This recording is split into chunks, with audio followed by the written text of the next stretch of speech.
Carl, man, how's it going? Thank you for being on the show. Things are going great. Tonight I'm not going to music.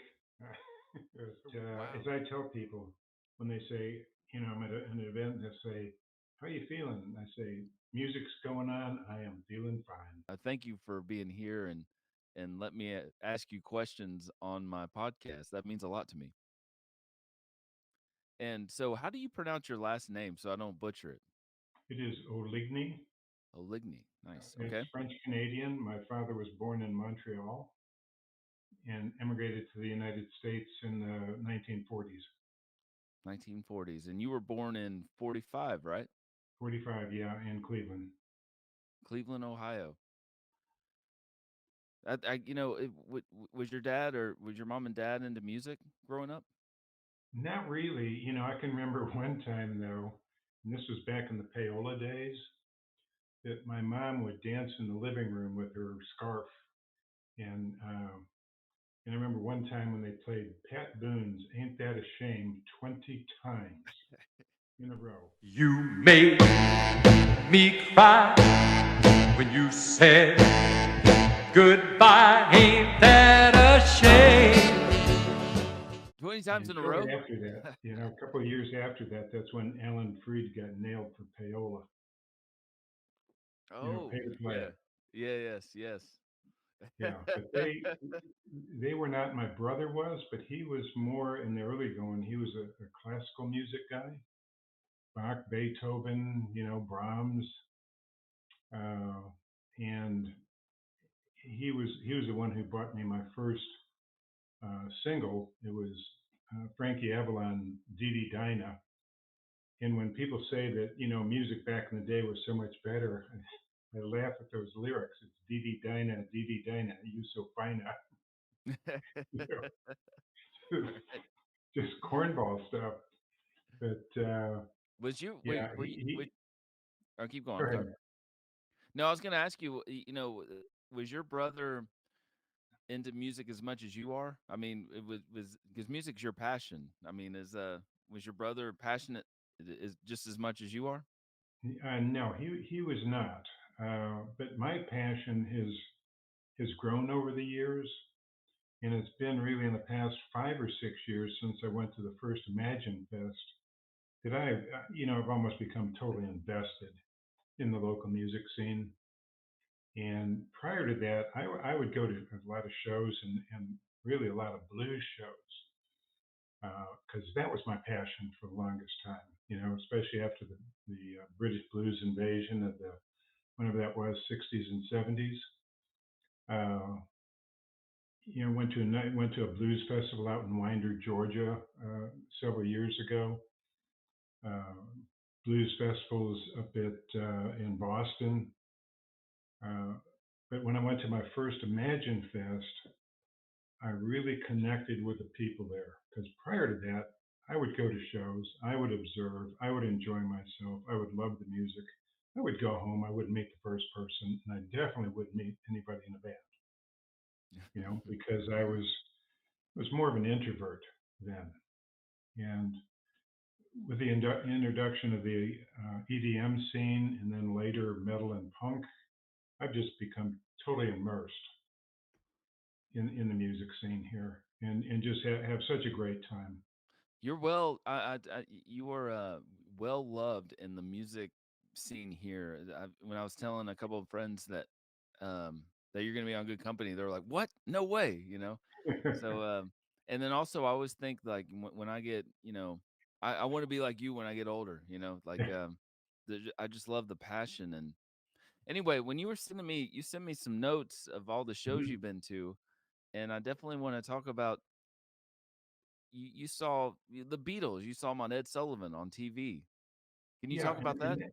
that was interesting. I was going to Western Reserve University at the time in Cleveland, and I was staying at the dorms. It was a men's dorm, and we had no curfew, so we a bunch of us were out at one of the local bars because you could drink at age 18 in Cleveland, 3-2 beer. And we all left and went into the day room where people were all gathered around the television. I didn't even know what was going on. And it's like, what's going on? The Beatles are coming on Ed Sullivan. And interesting enough, I was never a big Beatles fan until later on. I thought the name was stupid. I was a big Animals fan. I love the Animals. Oh, the Um, animals. Yeah, yeah, yeah. yeah, yeah. So when anytime somebody says Rolling, the Beatles or the Rolling Stones, I always say the Animals. I Eric want to go Burden. back and check the animals out. I remember listening to them too. My parents were big into them as well. Yeah, and I think he and Eric Burden was on one of the shows, and they asked him to growl like an animal, and he just, it's like, what are you guys talking about? You know, Yeah. they were treating him like a child. Uh, Also, you had that you saw Bob Dylan live. Did you see Bob Dylan live in concert, or was this on TV? No, I actually saw him live at, I believe it was at Chastain, or now it was, I can't remember what festival it was, but yeah, I saw him live. Uh, Chastain, and that's amazing. I mentioned that hearing him was a big game changer for me. It was when I was in college, and there was a fellow from Miami in the dorm room next to mine who left school for some reason, but he left behind a bunch of records in his dorm room. So a few of us went in and we split them up, and one of the records I got was Bob Dylan's first album. It had been released like the year before, Bob Dylan, and I'm listening to this poet, and it was just like, wow, I've never heard anything like this before. Oh, do you ever do you still listen to it? Do you go back to it? Do you still listen to Dylan?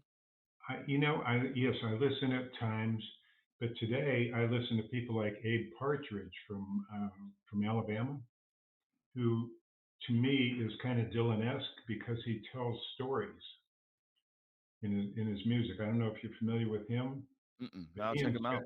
he and Scott Byram are coming to Eddie's Attic, I think it is. I already bought tickets next month, Yeah. and two people that I listen to a lot. Uh, Abe has one song called Alabama Astronauts that's just crazy as all get out, but I love it. Oh, I'll definitely check that out. So you've been, you go to all these shows. How do you connect with all these fans? Because I see you having like pictures with fans. I see you on social media. I see you introducing bands on stage. I think I saw a video Yeah, of that. How did that all yeah. start? I mean, did that start? You said what, 5 years ago? 5 years ago, and there was a stretch when I would just go to festivals, and I gradually met people, and then when I started, I think another game changers was when I went to a place called the Catacombs. It was a house show in East Atlanta, and I saw that my friends from Dayglow Morning were playing there. They were a doom metal band. And so I went looking for this thing. I put the GPS on, and I get in this residential neighborhood, and I'm going, where is this place? Where's this building? Find out it's a house. Well, I saw some guys standing under a tree. I parked, I went over, and it was the guys from Dayglow Morning. And so went and talked with them. And that night, there were two bands there from Ohio. One was Weed Demon, and the other was Maharaja. They're both traveling, and they're from Ohio. I met all of them. I talked with them, got pictures with them. I met Jake from Rotten Stitches for the first time, and that was another one of those things that just kind of opened up my communications with these people. Because before, I would just kind of stand back and observe. Mhm. And I found that in both the punk and the metal scene, that these people are very open. They're very, especially the punk scene, uh, because the people in that scene, they're family, and I've become part of that family, and I'm happy to be part of that family. Yeah, 100%. I'm friends with I'm wearing the shirt Neon Warlords, Ryan Cardava, and I've had him on the show and they think so highly of you, and I was just talking to Ronnie and from The I'm sorry, Blackstrap, Ronnie from Blackstrap, yeah. And so and so they all think so highly of you. And you're right though, the punk and metal scene, they are very open, and that's a just a great. I love it. I love Blackstrap, so I was kind of Oh jealous yeah. that you went there, and I didn't see you. Or Well, you go. and I'd like to get there more often, but it's like 45 miles away from home, Oh, and okay, yeah. it's a certain number of back roads. But I try to get there when I can. I was recently there for the filming of a video with casket creatures, Oh, and cool. Yes. the video is Murder Birthday, and I wore a full skull mask for this. Ryan Cadaver showed me some of the footage they have so far, and I think for a change, I will actually, even though you can't tell it's me, that I will be in the video because I was in a Waymore's video. All you can see is the back of my head for 2 seconds. I was in a video with Yosemite in Black. I don't think it ever got released. Oh, really? It didn't get released? Well, I've never seen it, and but this one because I was up close. I was up close to the young girl that the clown was stalking. You know, the subject of the movie, of the video. I'll be in this one, and plus I love the guys from the Casket Creatures. They're all just terrific. Oh, I love them. I've had them on the show. Great people. And, Yeah, Kurt Thomas told me to tell you hello. So yeah. you see him at Dixie Tavern. It's like I one of my best did. friends. Oh, and I love him, and I love his music, and I've got a couple of his CDs. Try to see him whenever I can. And one night, this was after I was at Catacombs, and my friend Zanny made me up in makeup with, all black and white face. And when I went home, my wife says, "You're going to take that off, aren't you?" And I said, "No, I got to go out today and show it up." But on my way home, I stopped at Dixie Tavern, and I was wearing this makeup, and I went up to the stage and I said hi to Kurt, and he just looked at me like, "Who in the heck are you?" And then when I laughed, he realized it was me. But he's such a sweetheart, and I love his songs. I love his lyrics, and just a wonderful person. Oh man, that's so nice. That's funny you didn't wash the makeup off though. I would probably been the same way. It's too much Yeah. work. Like you're Well, I took it committed by off this point. that night, but my wife was going out of town. I had to take her to the airport that next morning, and I'm driving to the airport, and I forgot I even had it on. Oh You know, no, you wore it yeah, the next day at the got to airport. the airport, parked, pulled over so I could help her with her suitcase, and started pulling the suitcase into the terminal with his makeup on, and people are looking at me like, "What the hell is this?" That's so funny. Oh, how did you meet your wife? I mean, you guys been married for what, a few years now, right? Oh yeah, we met in. Let me see. I got to get the year right, or she's gonna beat me up. But we met on eHarmony many years ago, and so I will say thank you, eHarmony. At the time, I had been single for 18 years and was just about ready to give it up. I tried different dating services, met a number of nice people, but nothing ever clicked. And we met one Saturday afternoon. Well, actually, we met online first. We talked a lot, and we expressed a great love of both music and travel. So that's the thing that brought us together. Uh, we met at Cafe Intermezzo on a Saturday in Perimeter. Had a like a 3 hour lunch that day. I had a flight to Chicago for business, and we stopped at Home Depot Expo where I danced with her in the entryway there. Well, you danced And with her the day you met her. You danced with her. yeah, yeah, Wow, it's working then. and yeah, and I am not a good dancer, but I give it my best. And it just went from there. It's been magical. It's been wonderful. We celebrate the day we met as our anniversary every single month, more so Every than the month. year. Yeah. Wow. So every month on the now I got to get that date right, but I stick my head in.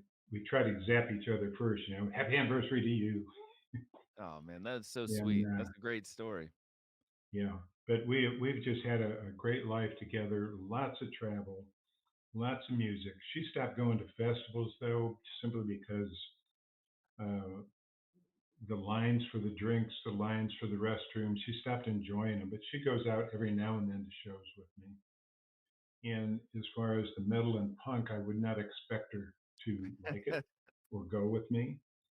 But the beautiful thing is she doesn't mind in the least that I go.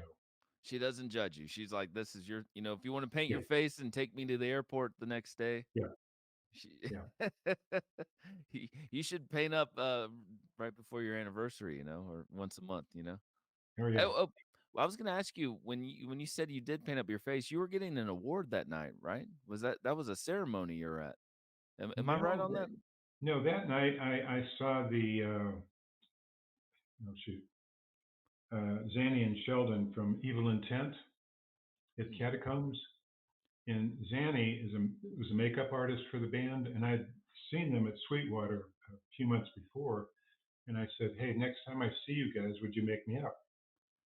And so Zanny did that, and Zanny was at that time the bass player, sometimes bass player for the band, singer for the band, the makeup artist, and also a drag queen. And and I always refer to Zanny as her because that's the way I think of her. I saw her at Star Bar not too long ago, a drag night, and she was wonderful. Oh, that's great. Yeah. Yeah. I'll definitely have to check them out for sure. And so, what you have in common with my father was in Vietnam, and so you were in there, what, Yeah. from 1966? You Yeah, were in there. I was there middle of 66 through the middle of 67, and that was the uh, early part of LBJ's big build-up. So in a certain way, I was fortunate in that things were relatively quiet then. It really heated up like in 1969 and 70 when I was gone. So it was a different experience for me than the guys who went later.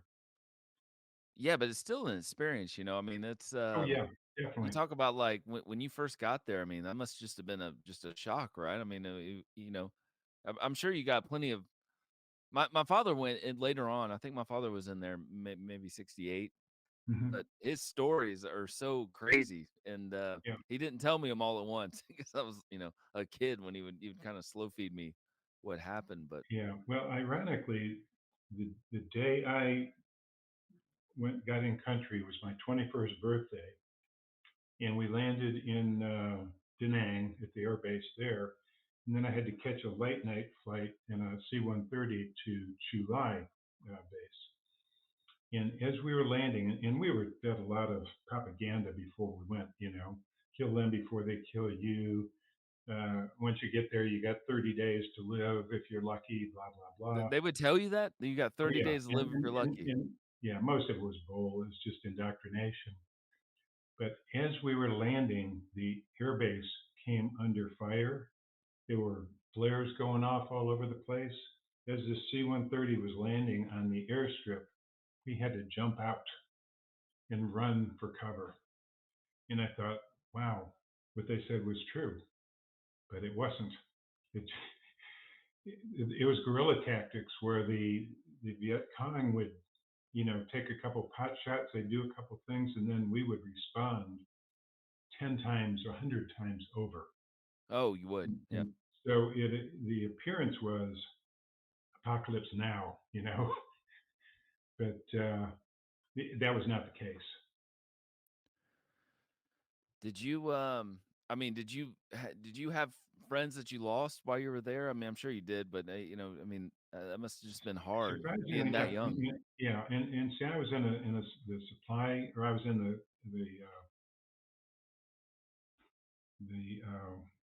company outfit, and I was a supply guy. But even when you're in the Marines and you're in that situation, we always had to go out on what they called search and destroy missions and night patrol and things like that. But I was not a line troop, and the guys who lost their lives were largely inline troops. They were the guys on the Mm. front line doing the actual fighting. We were behind the lines.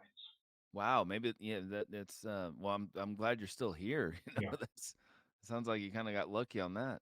yeah. And I mentioned this one thing that I could have been injured at this one time when uh, someone sent me the record 96 Tears by Question Mark and the Mysterians, and that was a popular hit back then. And I decided to play it 96 times on my suitcase record player. 30 times in, a guy who I didn't even know from the next tent came in with his 45 drawn and said, "Play that one more time. I'm going to put a bullet in your record player." No, I didn't. But what's the name of that song? Because I want to like play it right now. That'll be the perfect Oh, yeah, it's 96 Tears. mm. 96 years. 96 Tears. Okay, I got to By remember that Question now. Mark, and it's a question mark, and the Mysterians. Oh, And it's, Cry 96 Tears. I know yeah, that song. cry, Yeah. cry, cry, yeah. Cry. Oh my gosh. Yeah, yeah, man. I know that song. That's a great song, but yeah, Yeah. 96 times would be pretty brutal. It's crazy. Like, I always just think how hot it was. I mean, how miserable it was in Vietnam, you know? I mean, did that drive you crazy? I guess you said you guys fought overnight, right? So I mean, just the heat. I don't Yeah. know. The overnight during the Well, day doesn't yeah, matter. It's all hot, you know? the worst it got was temperatures in around the 125, 130. But ironically, the worst part was during monsoon season when the temperatures would drop into the 50s. We froze our butts off. Could not get warm no matter what. When it's hot, you throw clothes off. You Right. know, Well, which and one do you prefer back then? I mean, if looking back, do you want it just hot as balls or just cold? And I mean, each I, one stinks. yeah, The extremes. they were both, not good. But I take the hot over the cold. Right. Hot over the cold.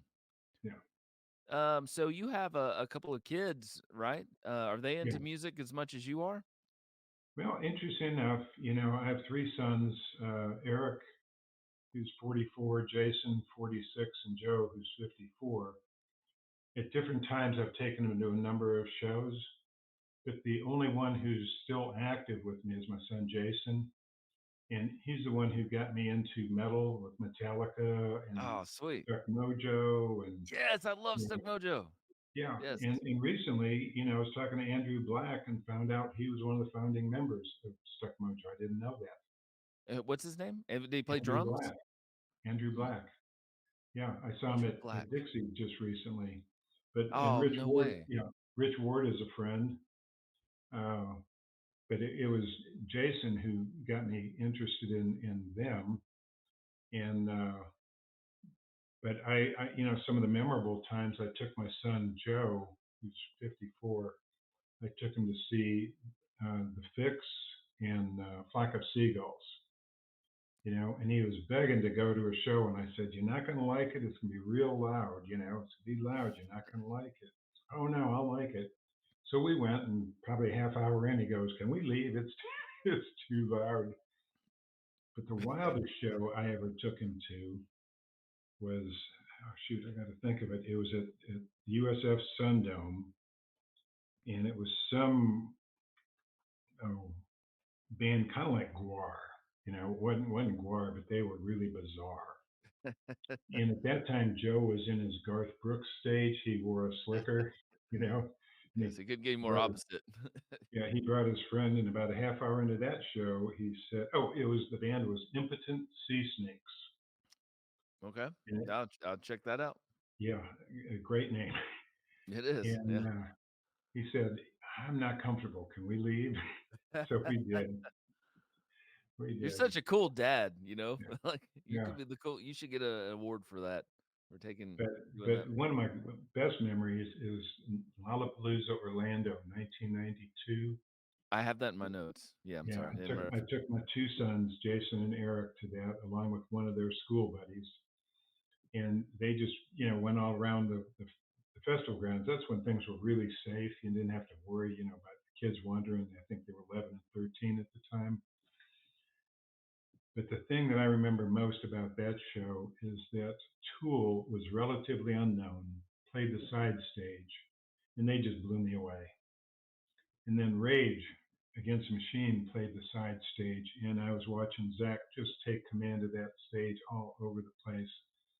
And I'm going, wow, I gotta listen to these guys. And Ministry was on the main stage, and I remember watching Ministry, huge bank of speakers, and I watched the hair on my arms vibrate with the sound waves of the speakers. You know, but that was, I love you know, Ministry. Yeah. yeah, What amazing, time in history and yeah, that you're a part of. Just seeing that that's incredible. Rage Against the Machine, Alice in Chains, Tool, yeah. Ministry. I mean, you Pearl were right Jam, there. Pearl Jam. yeah, Oh, it's yeah. amazing. And I think Body Count was there in '93. Uh, Oh, yeah, I'm a huge fan of did they have IT. I love his voice. yeah, Body Count Ice T, yeah, and that's when back then did you get to meet these guys? I mean, did they have meet and greets back then? Like I mean, I was only 13 when Lollapalooza 93 came around. Yeah, no, I never did. And at that time,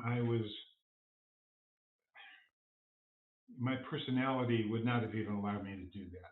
It's like, why would they Mm, be interested in even talking to me? And what would right. I say to them? So that was my thought process then. Yeah, I'm just so yeah, that's just amazing that you were there and got to witness all that. Yeah, And that it just phenomenal. Okay, let me ask you y- you saw Fozzy got to open for Iron Maiden yeah, and you got to be a part of that. That's amazing that you were there. yeah. At the time, my wife and I were down in San Miguel, Mexico, and my nephew, who lived in Southern California, in Glendale, was getting married. He was getting married on a Friday. So we flew up for the wedding. And on Saturday, Fozzy and Iron Maiden played at Bank America Stadium. And so I bought tickets for that, just myself, and I went. And, it was one where I was halfway back, had to watch them largely on a big screen, but it was just fun watching people that I knew, you know, play on the stage. And later, Sam Abernathy told me, he says, man, he says, if I'd have known you were here, he says, I would have got you backstage.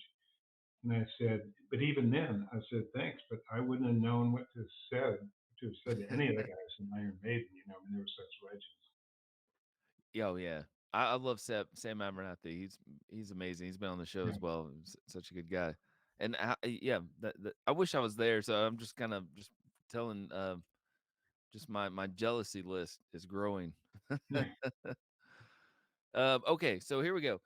I was thinking, how cool would it be if you had your own podcast? I mean, you could just tell stories every week about like different shows and different experiences. Have you ever thought about sharing any of this? Maybe write a book, maybe or something. well, one of the things that I have kind of in the works, and my wife keeps saying, when are you going to do that? Is I've just been putting together, jotting down a lot of notes about things in my life. Uh, so I'm considering doing a book, and it's going to be kind of like random thoughts of an old man, and it'll be things in random order, just short paragraphs. Here's something that happened to me at this time. Uh, because up until recently, and this is when my wife and I, this is maybe 6 years ago when we first started spending time in San Miguel, Mexico, there's a huge expat community there. And there are writers, artists, sculptors, musicians, uh, political figures, et cetera, et cetera. And when I go down there, I think to myself, Carl, you're the least interesting guy here. Then I started examining my own life, and I thought, no, I'm not. You know, and when I put some of Not at these all. things together, I go, wow, I've had an interesting life, and I owe a lot of that to my parents because they let both of my brother and I be who we wanted to be, as opposed to saying you have to be this or you have to be that. Wow. And especially they were that way back in that time, Yeah. when it seemed like parents were really strict back then, and Oh yeah. that's great they gave you freedom. Yeah. And you give your kids freedom. I mean, you're taking them to amazing shows.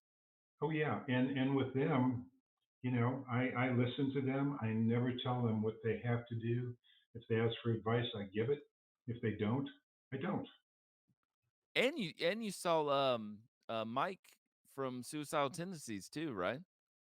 Yeah, I've seen him a few times. I saw him at Masquerade the first time, and I was filming. Well, when I first got there, I like to get up close, so I was right on the rails in the center.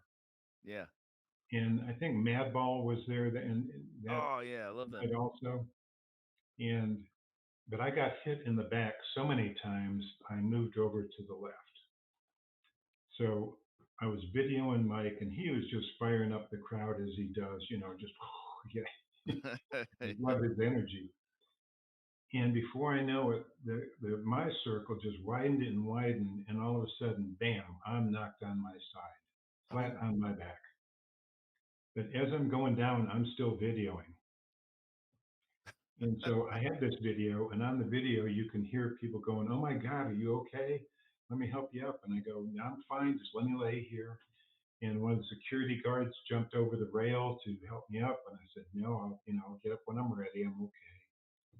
But it wasn't too long after that that I had to go in for an MRI because I was having problems with my hip.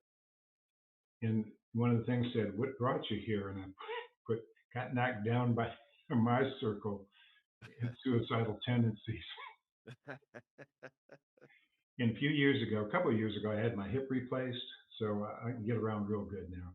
Oh, you get okay, well, that's good.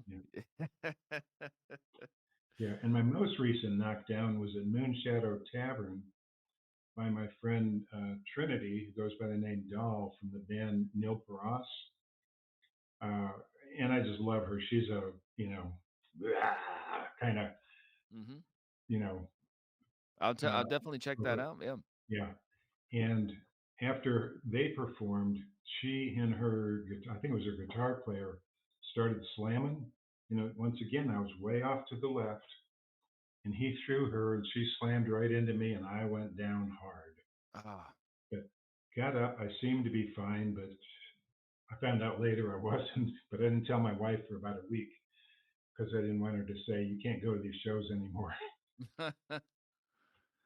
What makes you wanna go to the front row like that every time after getting hurt? That's pretty cool that, you even if you get hurt or not get hurt, you're gonna be in the front row and we're gonna see you. Well, it's a couple things. Number one, I just love the energy of the band, and the bands, and I can feel it so much more when I'm right up close in watching them and watching the guitar players with their hands just flying, and I'm going, wow, how do you do that? The other is I take a whole lot of pictures, and being up close really helps to get some great shots. Yeah, that's pretty cool that you take photos and do all that. Even going back to suicidal tendencies, you left the camera on too, which Yeah. is pretty.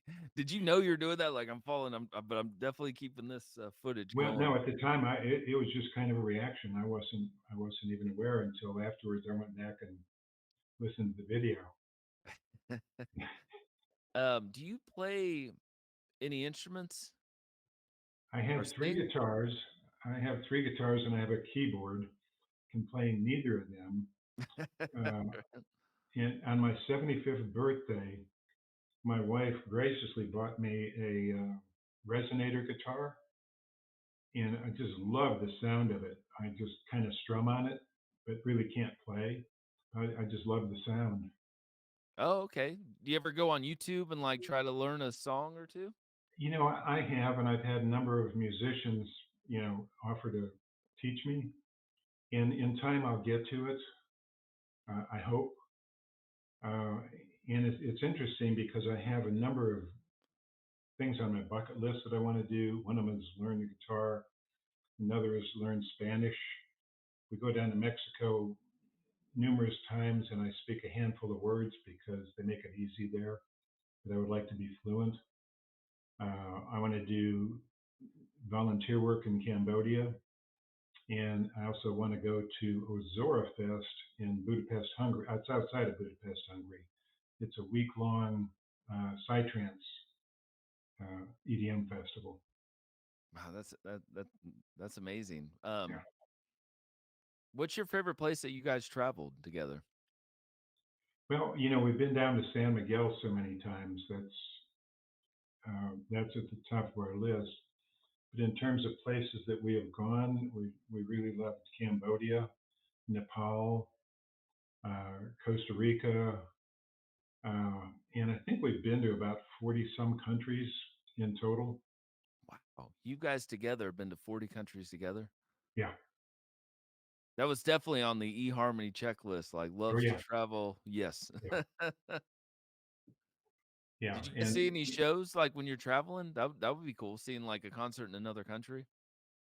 when I was in Portugal, and we were there last year for 2 months, uh, Slipknot was playing at a festival in Lisbon. And at the time, we were in Porto, which was a 3 hour train ride away. And I uh, put together something to try and go to that show. And I can't remember, there was another, maybe it was Pantera also. Well, Pantera was there one day, Slipknot was there another. I wanted to see Slipknot Jeez. and didn't see him, but I thought, you know what? I'm going to see him at Welcome to Rockville in Florida, in Daytona Yeah. later. So it's okay. I don't see him right now. So it didn't make it there. But I've met many band members there, just chatting with people on trains. When I see a guy all tatted up, start talking to him. What is it you do? I'm a drummer for this band, or I met a drummer from a metal band out of Portland, Oregon, on the train ride from Porto, Portugal to Lisbon. While we were sitting at an outdoor cafe, I met a metal guy who was in a band in the UK. And talking to them, I find out I listen to their music on Spotify, uh, and so I just chat up. And one of the things that helps this is I always wear rock shirts, and people will come up to me, like a waiter, and say, "Oh, really, I've seen these guys. I like these guys. Or who are these guys?" And it starts a conversation. I love it. How And many, one of my first questions is always, "Are you a musician?" And then that gets the ball rolling. I'm telling you, Carl, I wanna be you, man. Like, this is right up my alley. How many concert shirts do you own? Do you just have a closet full of black Well, metal shirts? I just did a count in my main closet the other day because somebody asked me that question. I thought, well, I got to see how many I got. And the count was 273. And I recently, because when I go out to a show, I'd want to wear the shirt of whoever I was going to see. And they were just kind of thrown in there in whatever order. And I would thumb through maybe 50 shirts to finally find the one I wanted. And I recently alphabetized everything. I got rings that put on the rod of the A B C D, Oh, so and cool. I was only missing two letters, Q and Z. And recently at Star Bar, the guys from the band Zix gave me their shirts, so I filled out the Z. Yeah, you can complete it. And the only reason I don't have a Q is when I saw Joe Queer at Star Bar not too long ago. They didn't have a shirt in my size. Okay. Otherwise, I'd have that filled in too. Oh, God, I love it. Hey, when the first time I met you was at Actus Reus. I don't know if you remember those guys, but I Oh saw yeah, I'm friends with those guys, and I saw you at the masquerade in the front row, and I was like, "Wow, this is Carl. This is what I hear about." And you're at this yeah, random show, and it's just so cool. How do you yeah. keep up with all the local shows? You just do it on social media, or do you have? Well, I'm just I keep it on a calendar, but I get a lot of invites from people. I don't know if you can see this. Well, you probably can't, and my hand is um not at all steady. no, no, that's But fine. that's my calendar of just this month's shows. And like, let's see, on the 30th, I have my friend Mark Grunhofer is playing at Mad Life at Star Bar. is the Tom Cheshire Eric Lee birthday. Uh, Do you there's 80s rock metal tribute to Dixie in Sweetwater. There's an event going on at Rootstock. There's an event going on. But I'm definitely going to see Tom Cheshire and Eric Lee and all the bands okay? there Are you? Yeah. on Saturday night. And one of the things that's always difficult for me is saying, okay, who am I not going to see as opposed to who am I going to see? And what I try to do is if it's something somebody I like and haven't seen in quite some time, I'll go to their show. That means the world to him, I bet. And so, is there any like big bands that you want to go see, like arena acts that are on your bucket list? And Not really because uh, the last two arena shows I went were Iron Maiden, and then a few days later, in here in Atlanta was AC/DC, or was it? No, it was the Who. It was the Who. And I said at that time, I am tired of paying $250 for a ticket, watching bands on a big screen, and having somebody standing up in front of my face, waving their phone, you know, where I'm really not enjoying it. I want to be up close. up close and feel the energy. I get that. So I really enjoy it now. I just did buy tickets. I said I wasn't going to do that one anymore either, but I just bought tickets to Welcome to Rockville in Louisville, 4 days of rock and metal. Because I looked at that lineup and I said, "Wow, that's an amazing lineup." I saw that too. Yeah, incredible. You're going all 4 days though. Yeah, yeah. Is your No, wife I'll going to find any of them? yeah, but I'll find an Airbnb up there, and Hmm. then I'm also going to Muddy Roots in Cookeville, Tennessee, which has become actually my favorite festival. It's punk metal and some bluegrass. It's in early September. Then they just announced yesterday that Imagine Fest was not going to be held this year. So I already had a backup plan for that, and that's the Yonder Ways Festival down near Warner Robins, 2 days of metal. Yeah. So my September is packed, and that's my month of festivals. God, man, that's inspiring me. You make me feel I'm just inspired by all that.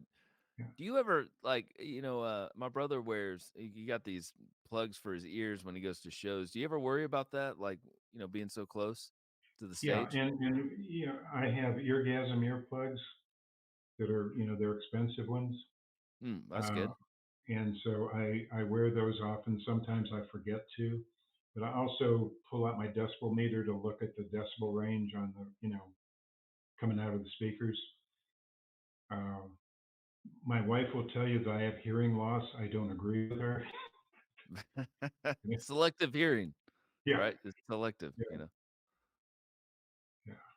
yeah. Um, last thing, man, I want to ask is if I send you a good company shirt, will you wear it? Like I'll give you No, some good company merch, for my podcast. absolutely, Yeah, absolutely. man.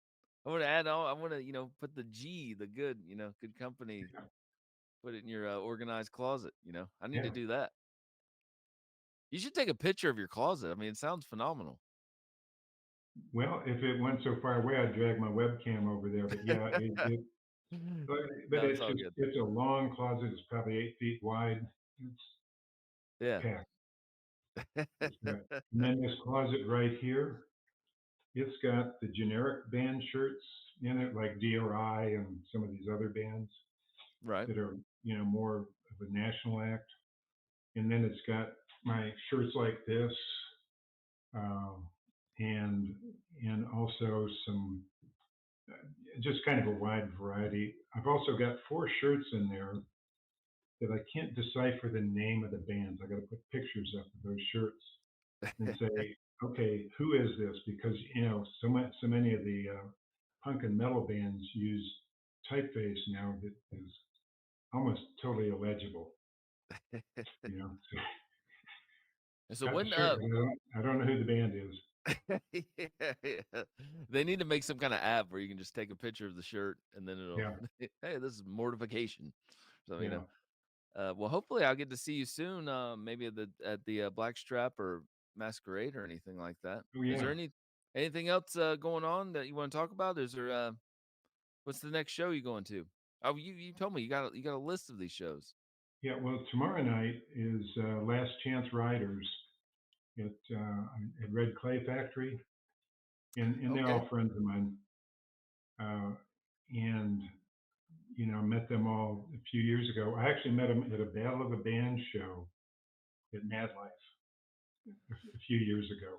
Oh, cool. And then, like I say, Saturday is the Tom Cheshire Eric Lee birthday party with Saddam Death Cave, and I can't remember all the other bands that are playing. So that's going to be a good one. Yeah, after this interview, you guys send me a link to that because I definitely want to post about that. That's cool. I want to check Yeah, that out. Maybe add yeah, it to the interview. yeah. And probably the only other thing I'd like to say is that I feel so fortunate, so blessed to be able to do what I do.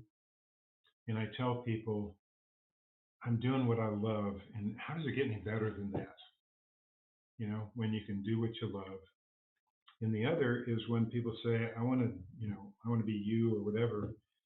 It's I have right now two responsibilities: make sure my wife is happy, make sure the bills are paid, and then I can do whatever it is I want. So Yeah. um, and back when I was raising children and everything, I couldn't do what I do today. So that's a big part of it. Right. I love it, and I'm part of one of those people that says I want to be you. I think like you're such a good person and such a good human. Thank you. You make sure your wife's okay, and then you can have your fun. You raised a great family and Yeah, kids. Everybody's healthy, yeah, so oh yeah, that's very inspiring. I'm telling you, if you were to write a book, I would buy it, and you could do Audible book. You could just read it, and get paid, and we would we would listen. yeah. But thank you, Carl, for being on the show, man. This means the world. And Okay, well, it's I funny. want to thank you. Thank you for thinking of me. It's funny. I had a handful of people I told, like I was telling you earlier, and everybody's response through text messages was like, "What? Really? Yeah, Wow!" Like, let me know when it comes out. So you're well loved and respected. yeah, and that means a lot to me. That means a lot to me. Yeah, and I appreciate you taking the time to talk to me and tell me these stories. We gotta have a part two.